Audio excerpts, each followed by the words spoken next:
আসসালামু আলাইকুম প্রিয় ভিউয়ার্স, আমি আপনাদের সামনে ইন্ডিয়ান সীমান্ত যে এলাকার এগুলো তুলে ধরার জন্যই আমি আজকের ভিডিওটা করতেছি। খুব সংক্ষিপ্ত একটা ভিডিও। যেমন এটা ইন্ডিয়ার যে পুকুরটা, আমি আগেই বলেছি এটা আমাদের এক ছোটো চাচার শ্বশুর, ওনার জমি। এটা ইন্ডিয়ান ওই পাশে, আর এটাই হলো বাংলাদেশ। এটা আমাদের জমি, আমরা এখানে বাস করতাম।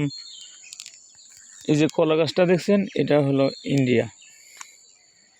তো এখানে আমরা ছোটোতে আমাদের বন্ধুগুলো ছিল, এখানে পাখির কিচিরমিচির ডাক এবং একদম গ্রামের প্রত্যন্ত এলাকা। এসব জায়গায় কোনো গাছ ছিল না। ওই সময় আমরা এখানে ক্রিকেট খেলতাম। আর সেসব বন্ধুগুলো এখন কর্মস্থলে, একটা বন্ধু ইন্ডিয়াতে আছে, একটা বন্ধু দারোগা, আরও কিছু বন্ধু আর্মি চাকরি করে, মাস্টারি করে। আমিও ঢাকা শহরে প্রাইভেট একটা জব করি। তো আসলে অনেক আগে যখন ছোট, তখন শৈশবকালে অনেক আত্মীয় আছে, অনেক গ্রামবাসী ছিল, প্রতিবেশী যারা ছিল অনেকেই বৃদ্ধ মারা গেছে। এখনও আমাদের এই গ্রামের যেসব বন্ধুগুলো আছে তাদের সাথে এখন খুব কম দেখা হয়।